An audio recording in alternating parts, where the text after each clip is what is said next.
The night was quiet in Seoul. The city lights shone bright against the dark sky. People walked on the streets. Cars moved slowly. Children slept in their beds. No one knew that everything was about to change. Commander Yuna stood in the control room of Earth's Global Defense Center. She was a tall woman with short black hair and sharp eyes. She had served in the military for 20 years. She had seen many things, but she had never seen anything like what appeared on her screen at exactly 0342 hours. "Commander," said a young officer named Do-hun. His voice was shaking. "We have contact. Multiple contacts. They are not from Earth." Yuna walked to his station. She looked at the screen. Her heart stopped for a moment. There were ships. Hundreds of ships. They were bigger than anything humans had ever built. They filled the sky like a dark cloud. "How many?" she asked. "Over 300, Commander. They came from behind the moon. We did not see them until now." Yuna took a deep breath. She had always known this day might come. Scientists had talked about it for years. The universe was too big for humans to be alone. But knowing something and seeing it were two different things. "Send the alert," she said. "Wake everyone. The president. The generals.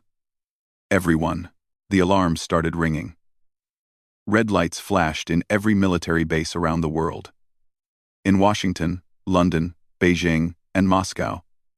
Leaders woke up to the worst news in human history. Aliens had come to Earth, and they did not look friendly. Yuna watched the ships on her screen. They moved slowly toward Earth. They did not attack. Not yet. They just waited there, like predators watching their prey. Then the message came. It was broadcast on every frequency. Every radio. Every television. Every phone. The whole world heard it at the same time. The voice was cold and without emotion. It spoke in perfect Korean, English, Chinese, and every other language on Earth. "People of Earth, we are the Galactic Dominion. We have ruled this part of the galaxy for 10,000 years. Every species we have found has joined us. Some joined freely. Some did not. It does not matter. The result is always the same." Yuna felt cold. The other officers in the room were frozen. Some had tears in their eyes. Some were praying quietly. The voice continued. "Your planet has resources we need. Your species has potential we can use. You have 1 hour to surrender. If you do not surrender, we will take what we want by force. There will be no second warning. There will be no mercy. You have 1 hour." The message ended. The silence that followed was the loudest thing Yuna had ever heard. "Commander," Do-hun said. His face was white. "What do we do?" Yuna did not answer immediately. She looked around the room. These were good people. Brave people. They had families. Children. Dreams. And now, in 1 hour, everything might end. She thought about her own family. Her mother lived in Busan. Her younger brother worked at a hospital in Daegu. She had not called them in weeks. She had been too busy. Now she might never see them again. "Commander?" Do-hun asked again. Yuna straightened her back. She was a soldier. Soldiers did not cry. Soldiers did not run. Soldiers fought. "Connect me to the president," she said, "and get me Director Tae. Tell him we need to talk about Project Echo." Do-hun's eyes went wide. Project Echo? But that was shut down. They said it was too dangerous. "Everything is dangerous now," Yuna said. "Make the call." Around the world, panic was spreading. People looked up at the sky and saw the alien ships. They were visible now.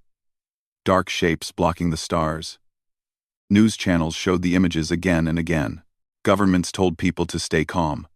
But no one was calm. In New York, people ran through the streets.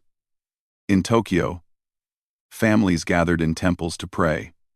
In Paris, the Eiffel Tower went dark. For the first time in decades, the world was holding its breath, but not everyone was afraid. In a small office in Seoul, a man named Tae was working. He was old, almost 70, with gray hair and tired eyes. He had spent his whole life building something. Something that the government had called too dangerous. Something they had tried to bury. His phone rang. He looked at the number. It was the Defense Center. "Director Tay," said Yuna's voice. "We need you." Tay smiled. It was not a happy smile. It was the smile of a man who had waited for this moment for a very long time. "I know," he said. "I saw the ships. I heard the message. Can you help us?"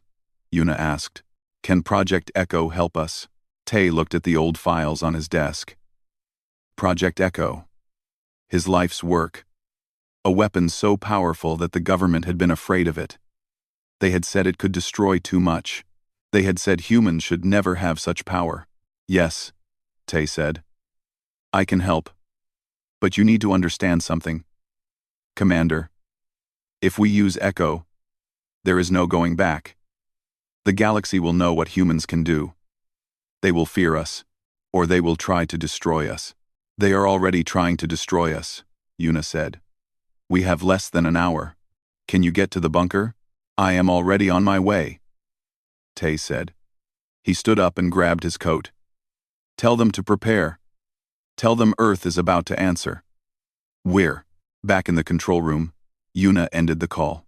She looked at her team. They were scared, but they were also ready. That was what humans did. When things got hard, they got ready. "Listen to me," she said. "I know you are afraid. I am afraid too. But we are not going to give up. We are not going to surrender. Our ancestors survived ice ages and wars and plagues. They built cities and flew to the moon. They never gave up, and neither will we." The officers nodded. Some of them stood straighter. Some wiped their tears and clenched their fists. "We have 1 hour," Yuna said. "Let us use it well. Contact every military base. Tell them to prepare for battle. And someone get me a line to those ships. If they want to talk, we will talk, but they will not like what we have to say." Outside, the alien ships waited. They were patient. They had conquered many worlds. They had seen many species beg for mercy. They expected the same from humans. Small, weak, primitive humans who had only just learned to leave their own planet. They did not know about Project Echo. They did not know about Director Tay. They did not know about Commander Yuna. They did not know that they had made the biggest mistake in their 10,000 years of conquest. They had threatened Earth, and Earth was about to reply. The bunker was deep underground. It had been built 50 years ago during the Cold War. The walls were thick concrete and steel. It could survive a nuclear bomb. Now, it needed to survive something much worse. Director Tay arrived first. He walked through the long corridors with his old bag over his shoulder. Guards saluted him as he passed. They knew who he was. Everyone in the military knew about the old man who had built the impossible weapon. The main room was large, with dozens of screens on the walls. Officers worked at their computers. The air was thick with tension. In the center of the room was a round table. Chairs were arranged around it. Most were still empty. Tay sat down and opened his bag. He took out old papers and files. Some were yellow with age. Some had coffee stains, but they contained the most important information on Earth. Commander Yuna arrived next. She walked fast, her boots clicking on the floor. Behind her came other commanders from different countries. General Park, from South Korea. Admiral Kim, from the Navy. Colonel Somi, the Air Force's best pilot. They all looked tired and scared, but they were here. That was what mattered. "Director Tay," Yuna said, sitting across from him. "Tell us about Project Echo." Tay looked at the faces around the table. These were the people who would decide Earth's fate. He needed them to understand. 30 years ago, he began. I was a young scientist. I studied electromagnetic pulses. You know what those are? A burst of energy that can destroy electronics. We used to worry about nuclear bombs creating such pulses. The officers nodded. They knew about EMPs. Every soldier learned about them. I had an idea, Tay continued. What if we could make an EMP so powerful That it could disable anything.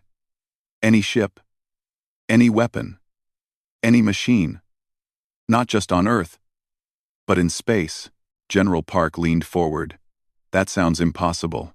Many things sound impossible until someone does them, Tay said. I spent 10 years building it. We put special satellites in orbit, hundreds of them. They look like regular communication satellites, but inside, they have the most powerful energy weapons ever created. I never heard of this, Admiral Kim said. I know every satellite we have. No, you do not, Tay said.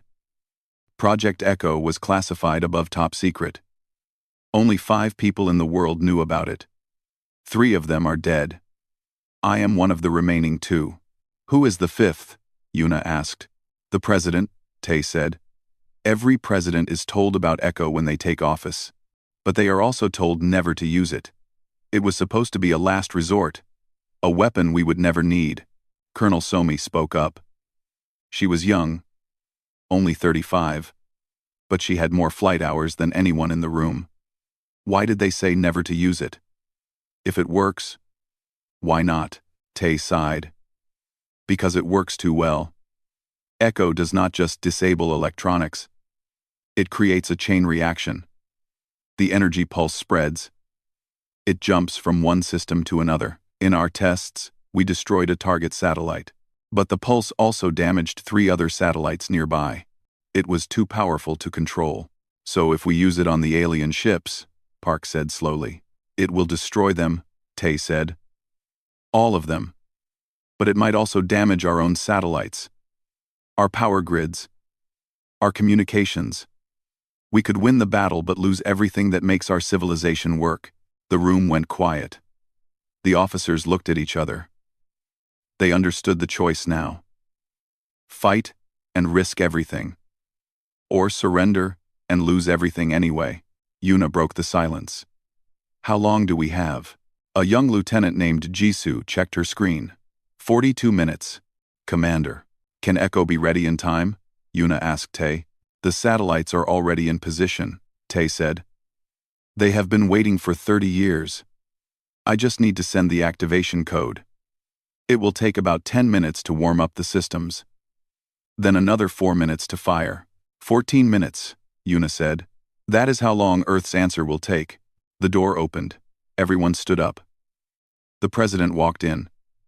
He was a short man with glasses and graying hair. His name was Junho. He had been a teacher before entering politics. He had never wanted to be a war president. But war had come anyway. Sit down, please, President Junho said. He took his place at the head of the table. I watched the broadcast. I spoke with other world leaders. We all agree on one thing. We cannot surrender. Mr. President, Admiral Kim said carefully, we have no space fleet. We have no orbital weapons. What can we do? We have Echo, the president said. He looked at Tay. Director, I hoped this day would never come. I hoped Echo would stay buried forever. But it seems fate had other plans. Yes, sir, Tay said. Fate rarely cares about our hopes. The president turned to the screens on the wall. They showed the alien ships still waiting in orbit. Still patient. Still confident. Look at them, he said. They think we are weak. They think we will kneel. They have conquered many worlds. Maybe hundreds. Maybe thousands. They expect us to beg like all the others. He turned back to the table. His eyes were hard now. The teacher was gone. Only the leader remained. They do not know us, he said. They do not know what humans have survived. They do not know what we have built. They do not know what we have built. And they do not know what we can do when we are cornered. Sir, General Park said, if we use Echo, there will be consequences. Director Tay explained the risks. I know the risks, the president said. But I also know what happens if we do not fight. They will take our planet. They will take our people. Everything we have built in 10,000 years of civilization will belong to them. I cannot allow that. I will not allow that. Commander Yuna stood up. Mr. President, we need to coordinate with other countries. If Echo damages our infrastructure, we need everyone ready to help each other. Already done, the president said. I spoke with every major leader. They are all informed. They are all preparing. When Echo fires, the whole world will be ready to rebuild. What about the message? Colonel Somi asked. Do we say anything to the aliens? Do we tell them we reject their ultimatum? The president smiled. It was a cold smile. The smile of a man who had made peace with what was coming. Yes, he said. We will send a message. Commander Yuna, I want you to deliver it. You will speak for Earth. Yuna felt the weight of those words. Speak for Earth. For 8 billion people. For every human who had ever lived. And every human who would ever be born. What should I say, sir? She asked. Tell them the truth, the president said. Tell them we are not afraid. Tell them we do not surrender. Tell them that if they want our planet, they will have to take it from our cold, dead hands. Lieutenant Jisoo looked up from her screen. 35 minutes remaining, sir. Director Tae, the president said. Begin the activation sequence. Tae nodded. He reached into his bag and took out a small device. It looked like an old phone, but it was the key to the most powerful weapon humanity had ever created. May I have your authorization code, Mr. President? Tae asked. The president recited a long string of numbers and letters. Tae entered them into the device. The screen lit up with a single word. Ready. Echo is armed, Tae said.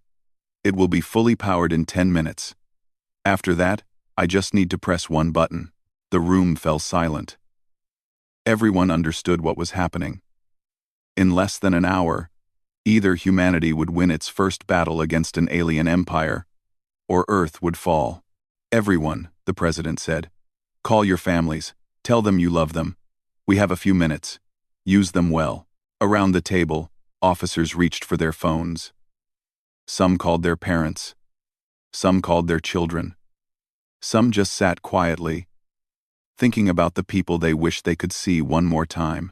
Commander Yuna did not call anyone. She had work to do. She walked to the communication station and put on a headset. Open a channel to the alien fleet, she said. It is time for Earth to reply. The communication officer worked quickly. His fingers moved across the keyboard. Sweat dripped down his face. He had never tried to call aliens before. No one had. Commander, he said, I am sending on all frequencies. If they are listening, they will hear us. Yuna nodded. She took a deep breath. Her heart was beating fast, but her voice would be steady. She had practiced staying calm in difficult situations. This was the most difficult situation in human history. This is Commander Yuna of the Earth Defense Forces, she said into the microphone. I am speaking to the Galactic Dominion. We have received your message. We have considered your ultimatum. She paused. Around her, the bunker was silent. Every officer had stopped working. Every eye was on her. She could feel the weight of their hope and their fear. We decline, she said. The words hung in the air. Simple words, 2 words. But they changed everything. For a moment, there was no response. Then the alien voice came back. It sounded amused. Like a parent listening to a child say something foolish. You decline, the voice repeated. Interesting. In 10,000 years, only 3 species have declined our offer. Do you know what happened to them? I can guess, Yuna said. They no longer exist. The voice said. Their planets are empty. Their names are forgotten. They are dust in the void of space. Is that what you want for your people? Yuna looked at the president. He nodded slightly. Keep going. What I want, Yuna said, is for you to leave. Turn your ships around. Go back to wherever you came from. Forget you ever found Earth. The alien laughed. It was a strange sound, like metal scraping against metal. You are brave, human. I will give you that. But bravery is not enough. You have no weapons that can hurt us. Your planet has no defenses. You are like an insect standing before a giant. Maybe, Yuna said, but sometimes insects can sting. You have 28 minutes left. the alien said. Use them to say goodbye to your loved ones. When the time is up, we will begin. Your cities will burn. Your people will serve us. This is not a threat. This is a promise. The connection ended. The alien was done talking. Yuna took off her headset. Her hands were shaking slightly. But not from fear. From anger. Who were these creatures to threaten her planet? Her home? Her people? Commander, Lieutenant Jisoo said. That was incredible. It was just words, Yuna said. Words will not save us. Only action will. She turned to Director Tae. How much longer? Tae checked his device. 6 more minutes until full power. Good, Yuna said. When you fire, I want every camera on Earth pointing at the sky. I want every person to see what happens. I want them to know that we fought back. I will make the arrangements, the president said. He looked at his phone. A message from his wife. She was in the presidential bunker with their children. She had written only 3 words. We love you. He wrote back, I love you too. Stay strong. Watch the sky. Around the world, people were doing exactly that. They stood on rooftops and in parks and on beaches. They looked up at the dark shapes blocking the stars. Many were crying. Many were praying, but all were watching. In Tokyo, a little girl held her mother's hand. Mama? She asked. Are the bad ships going to hurt us? Her mother knelt down and hugged her. No, baby. We are going to be okay. I promise. She did not know if she was telling the truth. But it was what mothers did. They protected their children, even with words, even with hope. In London, an old man sat on a bench in Hyde Park. He had fought in wars long ago. He had seen terrible things. Now, at 80 years old, he was seeing the most terrible thing of all. Come on then, he said to the ships above. Do your worst. We have survived everything else. We will survive you too. In New York, a young couple stood on the roof of their apartment building. They had been planning their wedding for next month. Now, they did not know if there would be a next month. I love you, the man said. I love you too, the woman said. Whatever happens, I am glad I met you. They held hands and waited. Back in the bunker, Director Tae watched the numbers on his device. The power was building. The satellites were warming up. 30 years of work was about to be tested. 4 minutes to full power, he announced. The aliens are moving, said an officer at the sensor station. Some of their smaller ships are entering the atmosphere. On the screens, they could see it. Small craft, shaped like daggers, were descending toward Earth. They were heading for major cities. New York, London, Beijing, Tokyo, Seoul. They are starting early, General Park said. They are not waiting for the deadline. They never planned to wait, Yuna said. The ultimatum was just a game to them. They wanted to see if we would beg. 3 minutes, Tae said. The alien ships came lower. People on the ground could see them clearly now. They were black and smooth, like shadows given form. They made no sound. They just glided through the air like ghosts. In Seoul, a small ship stopped above Namsan Tower. It hovered there, watching the city below. Millions of people stared up at it. Some ran.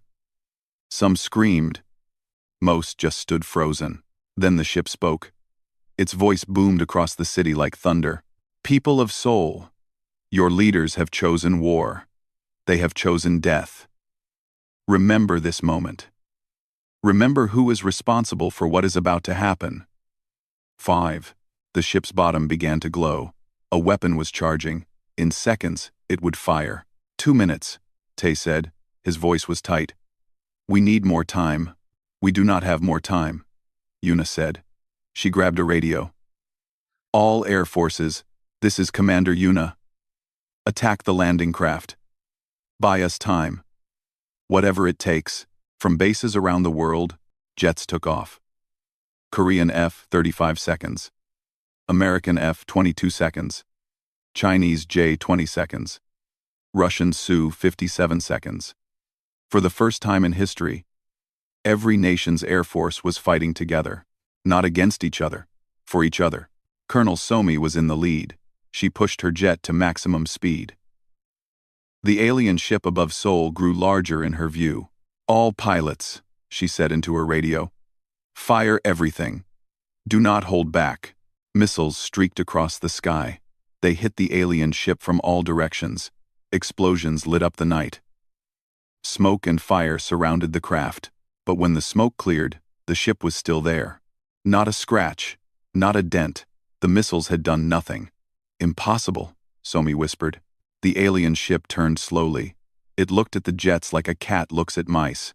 "Foolish," the alien voice said. "Your weapons cannot hurt us. Nothing on your planet can hurt us." The ship fired.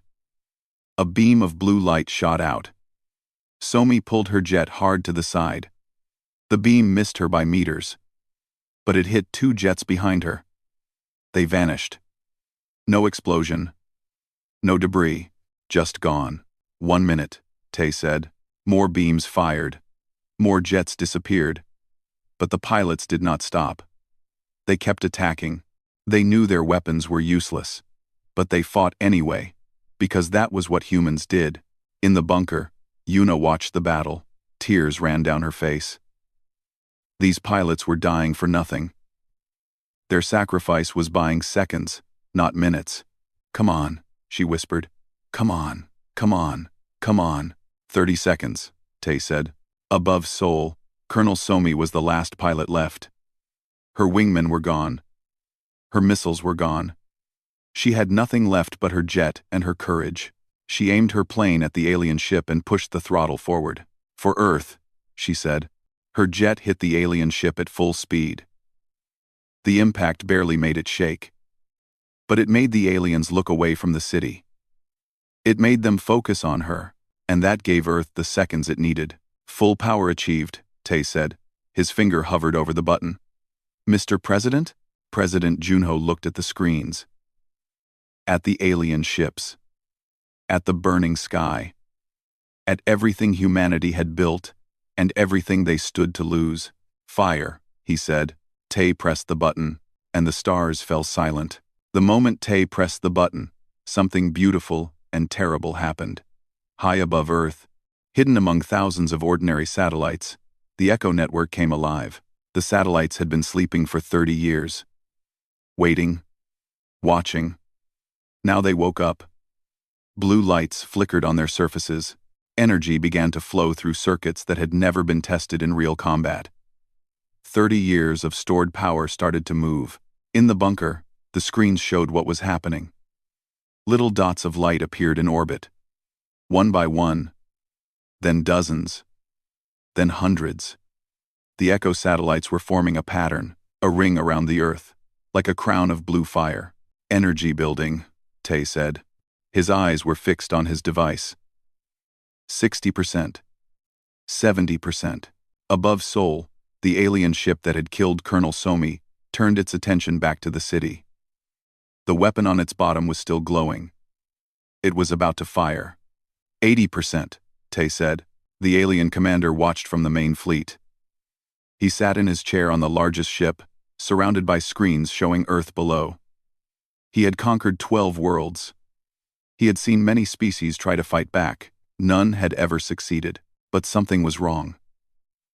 His sensors were detecting energy readings from Earth's satellites. Strange readings. Impossible readings. "What is that?" he asked his crew. Before they could answer, the Echo network reached full power. 100%, Tay said. Firing. The satellites fired together. Not missiles. Not lasers. Something else. A pulse of electromagnetic energy so powerful that it could be seen with the naked eye. A wave of blue light spread out from Earth like a ripple in a pond.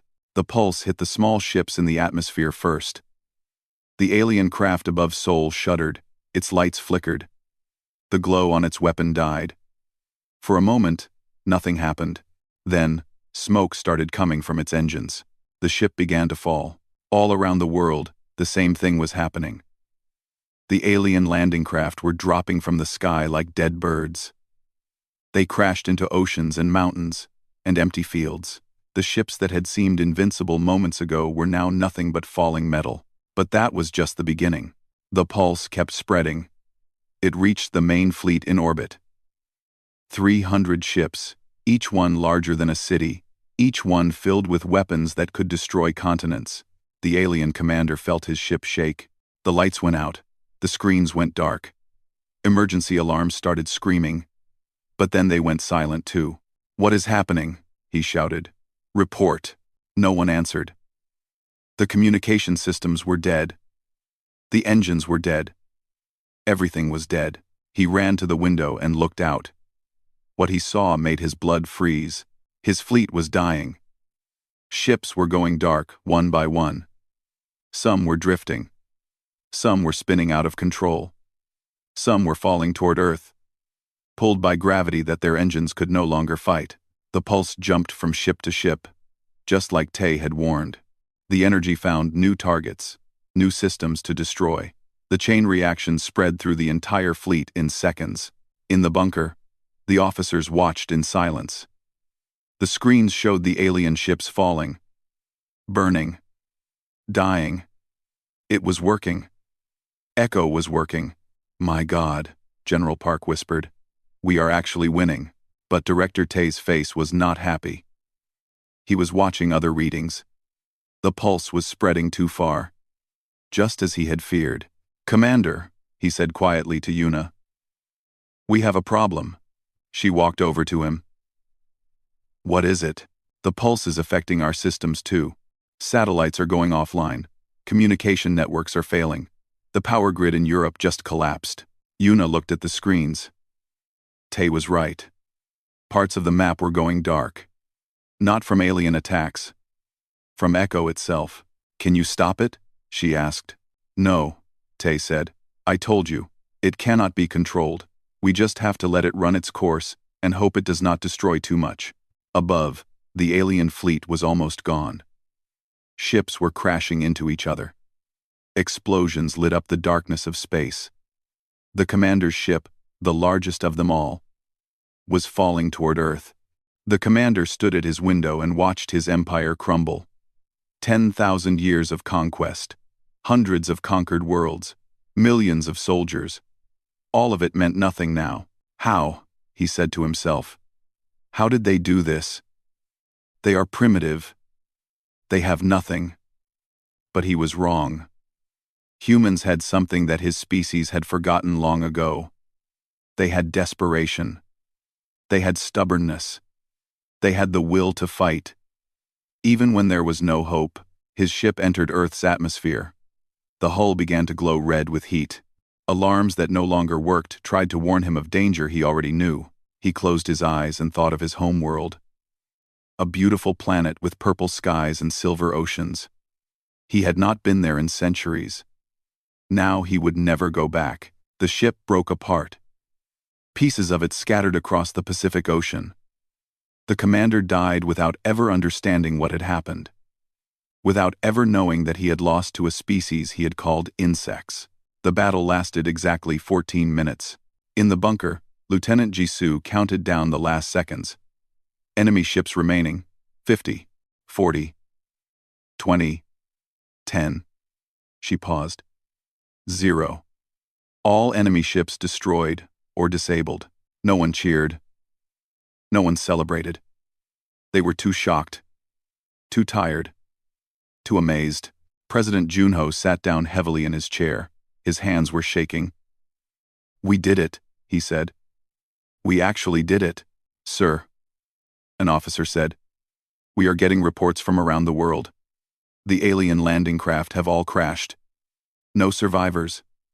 The invasion force is completely destroyed." "What about our losses?" Yuna asked. The officer's face fell. "The pilots who engaged the landing craft. Most of them did not make it. Colonel Somi is confirmed dead. The other casualties are still being counted." Yuna closed her eyes. Somi. Brave Somi, who had flown her jet into an alien ship to buy them a few more seconds.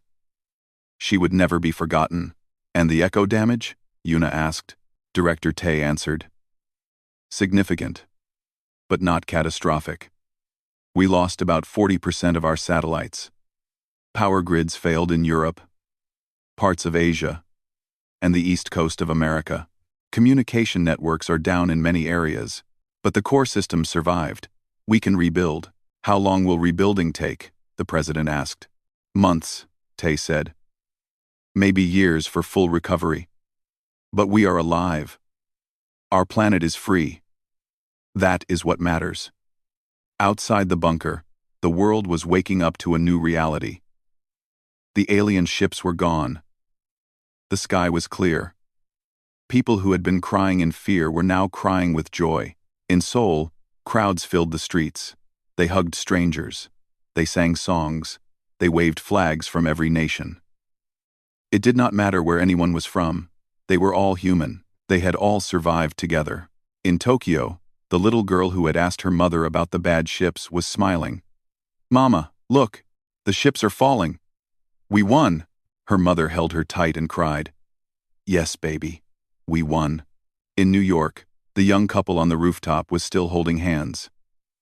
They watched the last pieces of alien wreckage burn across the sky like falling stars. I guess we are having that wedding after all, the man said.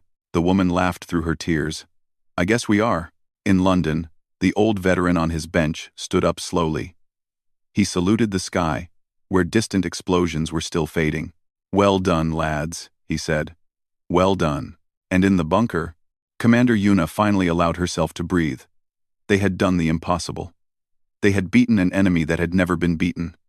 They had saved their world, but she knew this was not the end. It was just the beginning.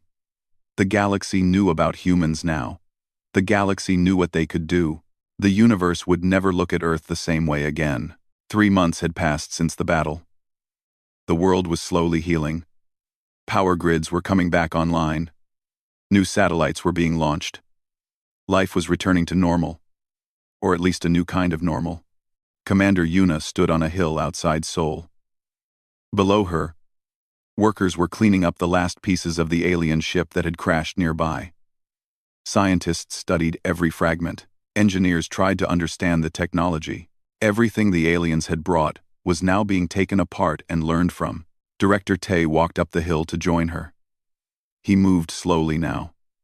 The stress of the battle had taken years off his life. But his eyes were still sharp, still curious. Beautiful day, he said, standing beside her. Yes, Yuna agreed. It is strange. Everything looks the same as before. The trees, the sky, the city. But everything is different. The universe is different, Tay said. We sent a message that day. Not just to the Dominion. To everyone out there. Every species that has ever looked at the stars and wondered if they were alone. Yuna nodded. She thought about that often.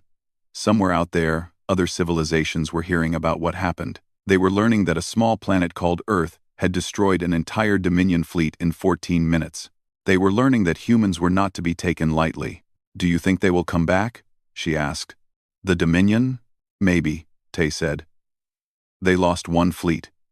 They probably have more. But they will think twice before attacking us again. And next time, we will be ready. Better ready. He was right. Since the battle, everything had changed. Nations that had been rivals for decades were now working together. Resources that had been spent on fighting each other were now being used to build defenses. The world was united in a way it had never been before. The United Nations had created a new organization. The Earth Defense Coalition. Every country was a member. Every scientist, every engineer, every soldier was working toward the same goal, protecting their planet. And they were learning from the alien technology. The crashed ships had given humanity a gift. Engines that could travel faster than light. Weapons that made nuclear bombs look like toys. Materials that were stronger and lighter than anything on Earth. It would take years to fully understand it all. But humans were fast learners. I heard the president is giving a speech today, Yuna said. Yes, Tay said. A memorial for those who died, and an announcement about the future. They walked back down the hill together. A car was waiting to take them to the ceremony. The ceremony was held in the center of Seoul, in a new plaza that had been built where the alien ship had crashed. Thousands of people filled the space. Leaders from every nation stood on a stage. Behind them was a wall with names carved into it, the names of everyone who had died in the battle. Soldiers, pilots, civilians. Each name was a person who had given everything, so that others could live. Colonel Somi's name was near the top. Yuna looked at it for a long moment. She had not known Somi well. They had only spoken a few times, but she would never forget what Somi had done. Flying her jet into an alien ship, knowing she would die, just to buy a few more seconds. That was what humans were capable of. Not just violence, not just war, but sacrifice, love, the willingness to give up everything for others. President Junho stepped up to the microphone. The crowd fell silent. 3 months ago, he began. We faced the greatest threat in human history. An enemy from the stars came to our world. They told us to surrender. They told us we were weak. They told us we had no hope. He paused, looking out at the crowd. They were wrong. A murmur of agreement rippled through the people. We did not surrender. We did not kneel. We stood up and we fought. And we won. Not because we were stronger than them. Not because we had better weapons. We won because we refused to give up. We won because we are human. The crowd cheered. Flags waved. People cried and hugged each other. Today, the president continued, we remember those who gave their lives. Brave men and women who stood against impossible odds. They did not fight for one country or one people. They fought for all of us. For Earth. For humanity. They are heroes, and they will never be forgotten. He gestured to the wall of names. This memorial stands as a promise. A promise that their sacrifice will not be wasted. A promise that we will protect our world. A promise that we will never again be caught unprepared. The president's voice grew stronger. The galaxy has learned something about humans. They have learned that we do not give up.